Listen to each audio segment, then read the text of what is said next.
అందరూ ఒకసారి స్తోత్రం చెప్తాం. హల్లెలూయా. దేవునామానికి మహిమ కలుగును గాక. ఈ మధ్యాహ్న కాలంలో మరొకసారి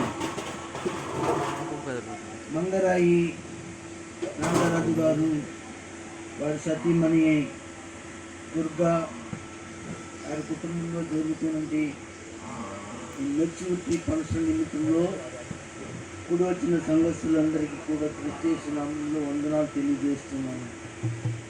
అలాగే ఈ గుడికి ఏర్పాటు చేసుకున్న బిడ్డలకి ప్రత్యేక వందనాలు. వారి కుమార్తె అయిన శ్రీవాణి యొక్క మరి పుష్పవతి కార్యక్రమం నిమిత్తమై ఈ కూడిక ఏర్పాటు చేయడం జరిగింది. దేవుని బిడ్డలారా, దేవుని వాక్యంలో ఒక 2 మాటలు మనం చదువుకుని ముందుకు వెళ్దాం. ఆదికాండము, చదివేవాడికి మైకి ఉంది, నాకు వినపడుతూ చదివే వాళ్ళకి మైకి ఇస్తే బాగుంటుంది. ఆదికాండము 33వ అధ్యాయము, ఆదికాండము 33వ అధ్యాయము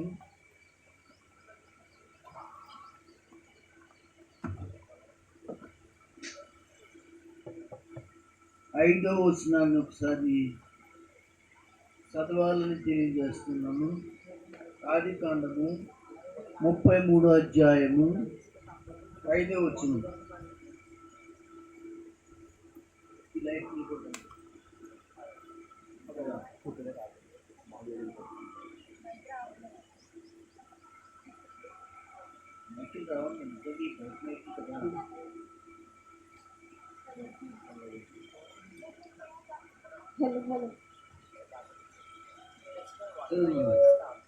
ఏసావు కన్నులెత్తి ఆ స్త్రీలను పిల్లలను చూచి వీరు నీకేమి కావాలని అడిగినందున అతడు వీరు దేవుడు నీ సేవకునికి దయచేసిన పిల్లలే ఇచ్చినటువంటి బహుమానము అనే అంశం మీద మాట్లాడుతున్నది మాట ఇక్కడ కనబడుతుంది. ఏమిటంటే ఈ యొక్క ఆదికాండం 33:5వ వచనంలో అందుకు అతడు వీరు దేవుడు నీ సేవకునికి దయచేసిన పిల్లలే అని చెప్పాను అని రాయబడింది. అంటే ఈ వాక్యంలో చెప్పబడిన మాట ఏమిటి అంటే, దేవుడు కుటుంబంలో పిల్లల్ని ఇస్తున్నాడు అనే విషయాన్ని జ్ఞాపకం చేస్తున్నాడు. ప్రియ దేవుని యొక్క బిడ్డలారా, దేవుని వాక్యం సెలవిచ్చిన మాట ఏమిటి అంటే, ఒక కుటుంబాన్ని దేవుడు కట్టి ఆ కుటుంబంలో భార్యాభర్తలను ప్రేమించి వారికి కుమార్తెలను దేవుడిచ్చి వారిని ఆశీర్వదిస్తూ ఉన్నాడని, అలాగనే ఆ యొక్క కుటుంబము సమాజం ఎదుట వారి పిల్లల విషయంలో దేవుడు చేసే కార్యాలు, దేవుడు చేసేటువంటి గొప్ప అద్భుతాలు, మరి ప్రార్థనా పూర్వకంగా దేవుడు చేసినటువంటి కార్యములను మీ సేవకుడైన నాకు ఇచ్చిన పిల్లలను బట్టి అనే విషయాన్ని తెలియజేస్తున్నాడు. కనుక ప్రియ దేవుని బిడ్డలారా, మీరు గమనించండి, దేవుని వాక్యంలో దేవుడు ఆశీర్వదించి ఆ కుటుంబాన్ని దాంపత్యాన్ని ఆశీర్వదించి దేవుడు ఇచ్చేటువంటి బిడ్డలను ఆయుర ఆరోగ్యాలను దేవుడు ఇవ్వాలి. అలాగే మరి దేవుని వాక్యంలో చెప్పబడినట్లుగా నాగరాజు దుర్గా అనేటువంటి కుటుంబంలో వారి యొక్క కుమార్తె విషయంలో, శ్రీవాణి విషయంలో దేవుడు కార్యం చేసి మరి స్త్రీ ధర్మ ప్రకారంగా వృత్తి క్రమాన్ని దేవుడు తన జీవితంలో పెట్టి ఆమె పుష్పవతి అవ్వడానికి దేవుని యొక్క కృపా బిడ్డలో ఉంచాడు. అందుకే దేవుని వాక్యము మనతో మాట్లాడుతూ ఉంటుంది. 139వ కీర్తనలో కూడా చెప్తాడు దేవుని యొక్క అద్భుతమైన కార్యము గురించి. 139వ కీర్తన 14వ వచనంలో కూడా దేవుని యొక్క అద్భుత కార్యం గురించి మాట్లాడతాడు. నీవు నన్ను కలుగు చేసిన విధమును చూడగా భయమును ఆశ్చర్యమును నాకు పుట్టుచున్నది. అందును బట్టి నేను నీకు కృతజ్ఞతాస్తుతులు చెల్లించుచున్నాను. చాలా గొప్ప విషయం. దేవుడు తన యొక్క జీవితంలో భూమి మీద ఉన్నటువంటి కుటుంబాలకు దేవుడు చేసేటువంటి అద్భుతమైన విషయం ఆశ్చర్యం అవుతుంది. ఒక కుటుంబాన్ని ప్రేమించి ఆ కుటుంబంలో ఆడబిడ్డను కానీ మగబిడ్డను కానీ ఇచ్చినప్పుడు ఆ ఆడబిడ్డ తిరిగి మరలా పెద్దదవుతుంది. ఆమె జీవితంలో వృత్తి ధర్మాన్ని దేవుడు ఏర్పాటు చేస్తాడు. అందుకే నువ్వు కలగజేసిన విధమును చూడగా అంటాడు. నీవు కలగజేసిన విధము చూడగా పుట్టక మునిపే ఆమె తల్లి గర్భంలో ఉండగా దేవుడు ఆమెకు వృత్తి ధర్మాన్ని కానీ ఎదుగుదల గురించి కానీ వృద్ధి అవటం కానీ అన్నీ కూడా ఆయన నిర్మాణం చేసి తల్లి గర్భంలో పెట్టి తగిన కాలంలో ఈ భూమి మీద బిడ్డ పుట్టడానికి దేవుడు సహాయం చేస్తున్నాడు. ఆ బిడ్డే కాదు కానీ ప్రతి ఒక్క ఆడపిల్లలు కూడా దేవుని యొక్క అద్భుతమైన సృష్టి ఆడబిడ్డ. ఆ ఆడబిడ్డ వృత్తి ధర్మం ద్వారానే మరలా తిరిగి భూలోకంలో అనేక మంది ప్రజలు జన్మించడానికి వీలు కలిగినట్లుగా దేవుడు ఏం చేశాడంటే ఆ వృత్తి క్రమాన్ని దేవుడు పెట్టినట్లుగా మనం చూస్తాం. దేవుడికి మహిమ కలుగును గాక. మరి 128వ కీర్తనలో కూడా చెప్తాడు కదా, 3వ వచనం చదవండి. ఇదిగో చూడండి, నీ ఇంటిలో నీ లోగిట నీ భార్య ఆగుదాం. ఇక్కడ నీ భార్య ఫలించి ద్రాక్షావల్లి వలె ఉండును అంటే దేవుడు చూడండి ఆడబిడ్డని తల్లి గర్భంలో ఉండగానే ఆమె ఫలించడానికి, బిడ్డలు పుట్టడానికి అన్ని ఏర్పాట్లను ఆయన ఆడబిడ్డ యొక్క జీవితంలో కడుపులో ఒక సృష్టిని ఆయన అద్భుతంగా నిర్మాణం చేశాడు. ఆ నిర్మాణ ప్రకారంగా ఆమె జన్మించిన తర్వాత వయస్సు వచ్చే కొద్ది ఏం జరుగుతుందంటే ఆమె శరీరంలో కొన్ని మార్పులు కలుగుతూ ఉంటాయి. ఆ మార్పుల్లో అనగా వృత్తి ధర్మం కూడా ఒక మార్పు కలిగిస్తుంది. తర్వాత ఆమె జీవితంలో అనగా కుటుంబానికి యోగిత అంటే సంసారంలో కుటుంబంలో ఆ బిడ్డ ద్రాక్షావల్లి వలె మరి ద్రాక్ష గెలల వలె బిడ్డలు కనేటువంటి అవకాశం దేవుడు ఆ వృత్తి ధర్మాన్ని పెట్టాడని మీకు ఒకసారి జ్ఞాపకం చేస్తున్నాను. అందరూ గట్టిగా స్తోత్రం చెప్పండి, దేవునికి స్తోత్రం చెప్పండి. హల్లెలూయా హల్లెలూయా. కనుక దేవుని వాక్యం చెప్తూ ఉంది, దేవుడే కానీ ఆ కార్యం చేయకపోతే, దేవుడే ఆ క్రమం పెట్టకపోతే, ఈ రోజున భూమి మీద ఒక స్త్రీకి పుట్టేటి బిడ్డలు ఉండ ఉండకపోక అనగా లోకమంతా కూడా గొడ్డిపోతుందండి. అందుకే దేవుడు మరి 146 కీర్తనలో చెప్పిన మాట కూడా జ్ఞాపకం చేసుకున్నాం.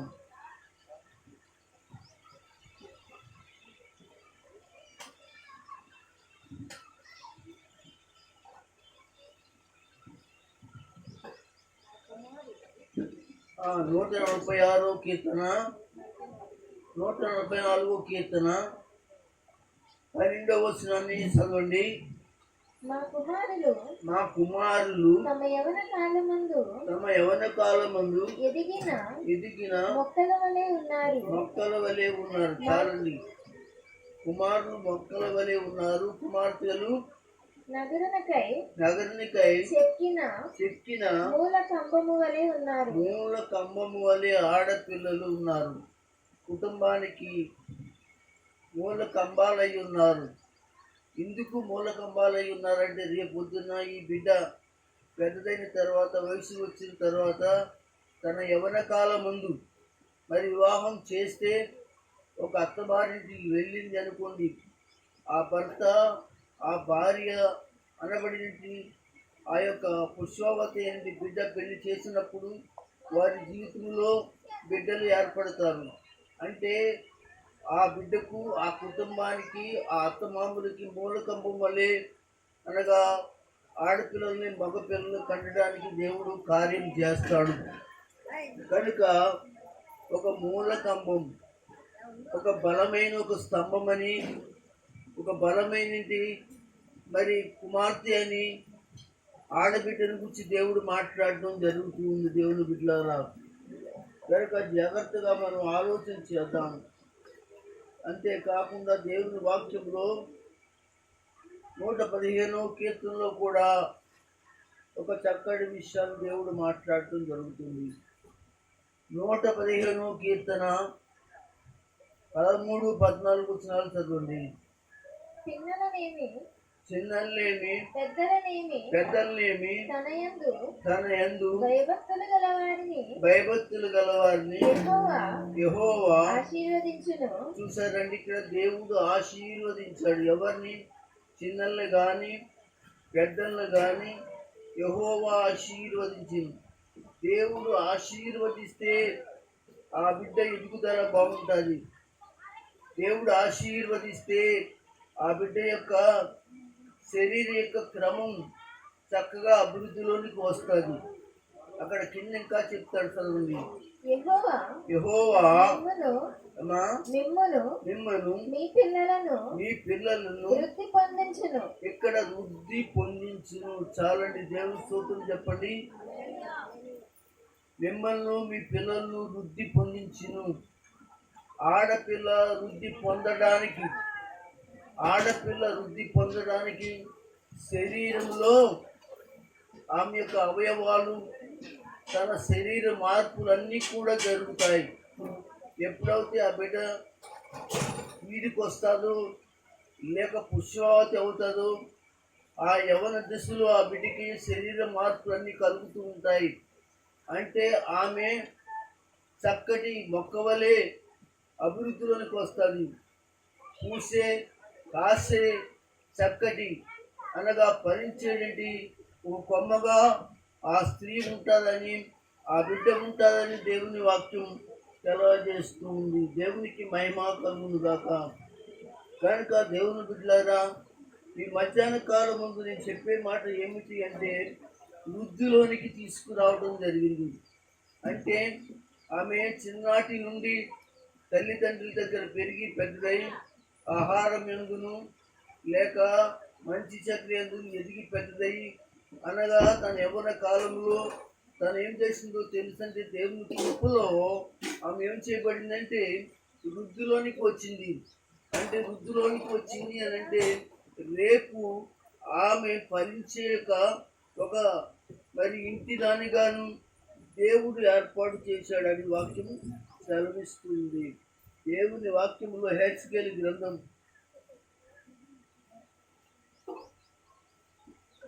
16వ అధ్యాయము 7వ వచనాన్ని చదవండి. హెచ్కేలు గ్రంథం 16వ అధ్యాయము 7వ వచనం. మరియు నేను నాటబడిన చిగురు వృద్ధి అగినట్లు నేను నేల నాటబడిన చిగురు వృద్ధి అగినట్లు నేను నిన్ను విద్యలోనికి తేగా. చూడండి, నిన్ను అంటున్నాడు. అంటే దేవుని బిడ్డలారా, శ్రీవాణిని దేవుడు ఏం చేశాడో తెలుసా? చిన్నలను పెద్దలను ఆశీర్వదించినట్లుగా యెహోవా నిన్ను వృద్ధిలోనికి తీసుకురావడానికి దేవుడు కృప దయచేశాడు. ఆమెను కూడా చక్కటి వయసు వచ్చి శరీర సంబంధమైన ఆకారాన్ని మార్చి ఇప్పుడు చక్కటి ఒక యవన స్త్రీగా అందరికీ కనబడడానికి, రేపు వరుడు వచ్చినప్పుడు ఆ వరుడికి తగినంటి అనగా యవన స్త్రీగా మరి కనపడేటట్లుగా చక్కగా ఆయన మరి తీర్చిదిద్దడానికి ఆయన కృప దయచేసినట్లుగా మనకి కనబడుతుంది. కనుక ప్రియమైన వాళ్ళారా, కనుక ఈ యవ్వన వయస్సులోకి వచ్చినట్టు బిడ్డల కొరకు వారి తల్లిదండ్రులు ఏం చేయాలి? వారి తల్లిదండ్రులు చాలా జాగ్రత్తగా ఆ బిడ్డను పెంచాలి. ఈ వరకు మళ్ళీ అక్కడక్కడికి పంపించకూడదు, ఆ ఇంటికి వెళ్ళకూడదు, అక్కడక్కడికి తిరగకూడదు అని చెప్పేసి తల్లిదండ్రులు చెప్తారు. అప్పుడు శ్రీవాణి మారం చేస్తుంది. నేను ఆడుకోవాలి, నేను నా యొక్క ఫ్రెండ్స్ దగ్గరికి వెళ్ళాలి అని చెప్తుంది. కానీ ఆమెకి ఏం చేయాలంటే భయభక్తులు నేర్పాలి, మంచి ఉపదేశం చేయాలి, మంచి సంగతులు చెప్పాలి. అమ్మా, నీవు ఈ వరకు మళ్ళీ దాన్ని కాదు, వయసు వచ్చిన దాన్ని మాట ద్వారా, చూపు ద్వారా, ప్రవర్తన ద్వారా ప్రతి విషయంలో కూడా నువ్వు చాలా జాగ్రత్తగా ఉండాలి. తల్లికి కానీ, తండ్రికి కానీ, సంఘానికి కానీ, సమాజానికి కానీ మంచి పేరు వచ్చిన దానిగా నువ్వేం చేయాలంటే నీ నడవడి అంతా కూడా చిన్నపిల్ల మరి మాదిరిగా ఉండకూడదు, నువ్వు పెద్దదానివయ్యావు అని ఆమెకి ఉపదేశం చేయాలి. అందుకే సామెతల గ్రంథంలో చెప్తాడు కదా, 1వ సామెత గ్రంథం 1వ అధ్యాయం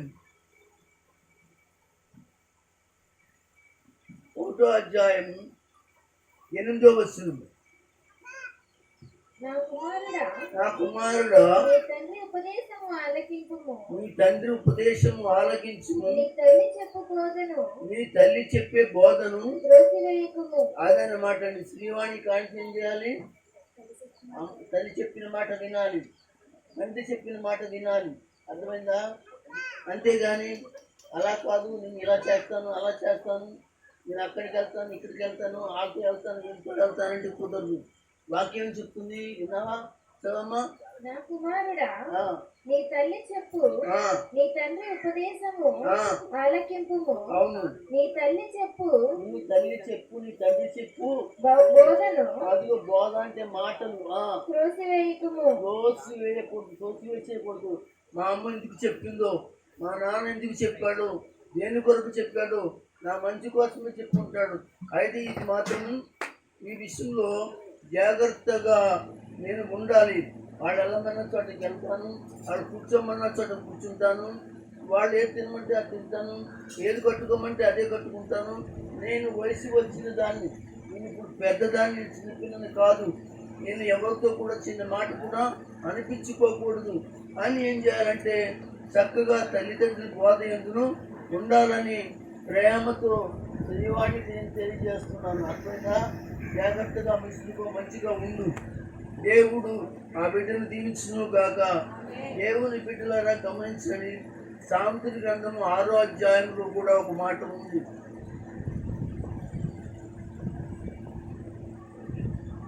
6వ అధ్యాయం సామెతలు 20వ వచనాన్ని చదవండి. నా కుమారుడా, నీ తండ్రి ఆజ్ఞను గైకొనుము, నీ నీ తల్లి ఉపదేశమును నీ తల్లి ఉపదేశమును త్రోసివేయుదుము. నీ తల్లి ఉపదేశాలు చాలా చక్కగా కూర్చుని పెట్టి అన్నం పెట్టినప్పుడు, లేకపోతే ఏదైనా టిఫిన్ పెట్టినప్పుడు, లేకపోతే ఒంటరిగా కూర్చోబెట్టినప్పుడు, మరి అనగా తల్లి ఏం చేస్తుందంటే బిడ్డలకి మందలిస్తూ ఉంటుంది, 2 మాటలు చెప్పుకుంటుంది, వినకపోతే ఒక దెబ్బ కొడుతుంది కనుక.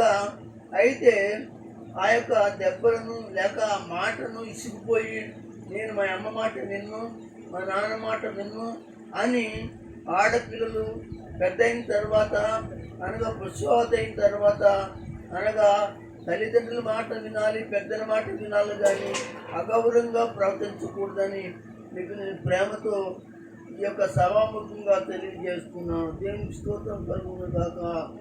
హల్లెలూయా. భయభక్తులు గల మరి తల్లిదండ్రులు భయభక్తులుగా కలిగిన తల్లిగా ఆ బిడ్డను పెంచాలి. తల్లిదండ్రులు కూడా ఏం చేయాలంటే ఆ బిడ్డకి ప్రార్థన నేర్పించాలి, వాక్యం నేర్పించాలి. అమ్మ ఇదిగో అటు ఇటు తిరుగుతున్నావు, కానీ చెప్పి చదువుకున్నావు కదా, నువ్వు కనుక బైబిల్ తీసుకుని చదువుకో, నేను ప్రార్థన చేసుకో, పాటలు పాడుకో అని తల్లి చక్కగా ఆమెకి ఏం చేయాలంట, బోధన చేయాలి, బోధ చేయాలని దేవుని వాక్యం చెప్తుంది. కనుక దయచేసి ఆ దైవభక్తి కలిగిన తల్లి ఏం చేస్తారు, పిల్లలను అనగా భక్తిలో పెంచుతారంటండి. కనుక మొట్టమొదటిగా తల్లిదండ్రులైన వారు మొదటిగా మందిరానికి రావాలి, అనగా పిల్లల్ని దగ్గరికి కూడా పెట్టుకుని మందిరానికి తీసుకురావాలి. తల్లి అయినను తండ్రి అయినా కానీ ఈ వరకు వీళ్ళు చిన్న పిల్లే కదా అని చెప్పేసి ఆ యొక్క బిడ్డని పెట్టేసి మీరు అనగా మందిరానికి రావటం కాదండి. మీ పిల్లలను అనగా మీతో కలిసి ఏం చేయాలంటే మందిరాన్ని తీసుకురావాలి. మీరు ఇంటికాడ ఉండకూడదు, వారిని ఇంటికాడ ఉంచకూడదు. మందిరాన్ని తీసుకొస్తే అక్కడ దైవ సేవకుడు చెప్పిన ప్రార్థన వాక్యం ద్వారా ఏం చేస్తారంటే వారి జ్ఞానము పొంది బుద్ధి కలిగి తల్లిదండ్రులకి భయభక్తులు కలిగి ఉంటారు. మీరు అలాగా బిడ్డను పెంచిన వారుగా కూడా ఉంటారని వాక్యం సెలవిస్తుంది. దేవునికి స్తోత్రం కలుగును గాక. హల్లెలూయా. కీర్తన గ్రంథము 86వ కీర్తన ఒకసారి చూడండి. 86వ కీర్తన 16వ వచనం. నా తట్టు తిరిగి నన్ను కరుణింపుము, నీ సేవకునికి నీ బలము అనుగ్రహింపుము, నీ సేవకురాల కుమారుని రక్షింపుము. చూడండి 86:16 మరొకసారి చదవండి. నా తట్టు తిరిగి నన్ను కరుణింపుము. ఆగుదు ఇక్కడ. నా తట్టు తిరిగి తల్లిదండ్రులారా, శ్రీవాణి యొక్క తల్లిదండ్రులు చెప్పేదంటే దేవుని తట్టు తిరగాలి. అప్పుడు ఎప్పుడైతే మీరు అనగా దేవుని తట్టు తిరుగుతారో మీ పిల్లలు కూడా దేవుని తట్టు తిరుగుతారు. దేవుల్లో ఏం చేస్తారంటే వాళ్ళు ఉంటారు. చదవమ్మా. నా తట్టు తిరిగి నన్ను కరుణింపుము, నీ సేవకునికి నీ బలము అనుగ్రహించుము. నీ బలము అనుగ్రహించుము. ఆత్మీయ సంబంధమైన ప్రార్థనా బలము, ఆత్మ సంబంధమైన బలము, వాక్య బలము. నీ సేవకురాలి కుమారుని, ఇదిగో నీ సేవకురాలి కుమారుని రక్షింపుము, లేదా కుమారుని రక్షించుము, కాపాడమని ఆ బిడ్డలు ఎక్కడ నడిపించాలి? దేవుని యొక్క మందిరంలోనికి నడిపించాలని ప్రేమతో ఇక నేను తెలియజేయడం జరుగుతుంది. దేవుని స్తోత్రం చెప్పండి. హల్లెలూయా, హల్లెలూయా, హల్లెలూయా. కనుక 128వ కీర్తనలో 4 నుంచి 6 వచనాల్లో చక్కటి దీవెనకరమైన ఆశీర్వాదకరమైన మాటలు దేవుడు అనగా ఆడపిల్లల గురించి మగపిల్లల గురించి కూడా రాసించాడు. ఇదిగో చూడండి, యెహోవా యందు శ్రీవాణిని ఉంచితే భయభక్తులు కలిగి పెంచితే ఇదిగో వాళ్ళు ఆశీర్వాదకరంగా ఉంటారు. పెంచబడితే ఆశీర్వాదకరంగా ఉంటారు, పెంచబడకపోతే శాపకరంగా రోడ్ల మీద తిరుగుతారు. సియోనులో నుండి ఉంది. యెహోవా నిన్ను ఆశీర్వదించును. అవును, మందిరానికి తీసుకురావాలి. సియోన్ అంటే మందిరం. ఆయన మందిరంలోంచి నీ పిల్లలను నిన్ను ఆశీర్వదిస్తాడు. నీ జీవిత కాలమంతయు నీ జీవిత కాలమంతయు యెరూషలేమునకు యెరూషలేముకు క్షేమము కలుగట చూచెదవు. ఉంచుదువు. పిల్లలను అదిగోని చూసారు ఎంత చక్కటి ఈ బిడ్డలను నీవు చూచెదవు. తల్లిదండ్రులు ఏం చేయాలంటే ఆ పిల్లల్ని కానీ కుటుంబాన్ని కానీ దేవుని దగ్గర నడిపిస్తే వారి పిల్లలే కాదు పిల్లలను వారు ఏం చేస్తారంటే ఆశీర్వాదాన్ని చూస్తారట. దేవుని స్తోత్రం చెప్పండి. కనుక దేవుడిచ్చేది బహుమానాలని, దేవుడిచ్చేటువంటి ఆశీర్వాదాలని ఎవరో తెలుసంటే దేవుడి బిడ్డలే. దేవుడిచ్చిన బిడ్డలు కావాలి తెలిసి చదవండి. వాక్యంలో ఎక్కడంటే ఆదికాండం 4వ అధ్యాయం 2వ వచనం చదవండి.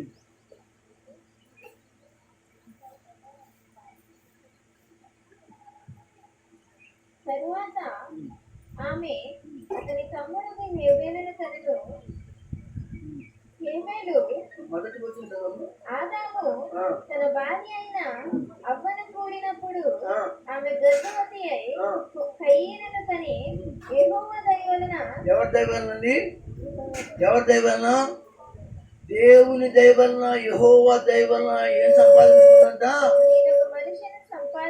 ఒక మనిషిని సంపాదించుకున్నాను, లేదా కూతుర్ని సంపాదించుకున్నాను, ఒక కొడుకుని సంపాదించుకున్నాను అని ఆ స్త్రీ మాట్లాడుతుంది. దేవుని యొక్క బిడ్డలారా, నేను చెప్పేది ఏంటో తెలుసా? దేవుని ద్వారా మీకు బిడ్డలు అనుగ్రహించాడు కనుక ఆ బిడ్డల్ని దేవుని కొరకు ఏం చేయాలి? పెంచాలి. అందుకే చెప్తాడు ఎఫెసీయులకు రాసిన పత్రిక, తెలుసు కదా ఇది 6వ అధ్యాయం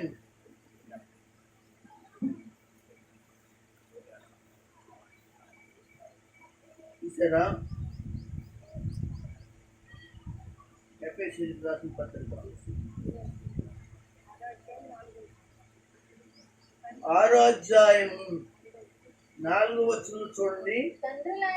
తండ్రులారా చూడండి, తండ్రులారా మీ పిల్లలకు కోపము రేపక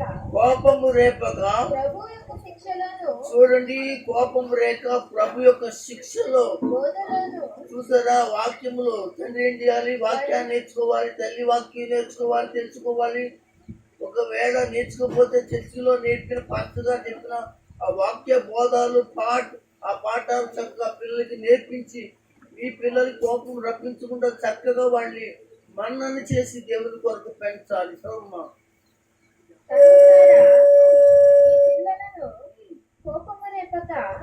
ప్రభు యొక్క శిక్షలను బోధలను వారిని పెంచుడి. తర్వాత కింద ఏమంటాడు ఇంకా పిల్లల గురించి? దాసులారా యథార్థమైన హృదయము గలవారై భయముతోను వణుకుతోను క్రీస్తునకు వలె శరీర విషయమై మీ యాజకులైన వారికి విధేయులై ఉండుడి. సరిపోతున్నది. ఇక్కడ ఈ ఒక వాక్యంలో చెప్పిందంటే తల్లిదండ్రులైన వారి పిల్లల్ని పెంచడంలో వాక్యంలో పెంచాలి.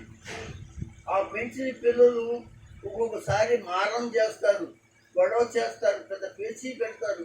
వారికి వాక్యంలో ఉన్న సంగతులు వారికి నేర్పి ఇలా ఉండాలి, ఇలా దేవుడు చెప్పాడు, ఇలా ప్రభు చెప్పారు, ప్రభు మార్గంలో ఉండండి అని చెప్పాలి.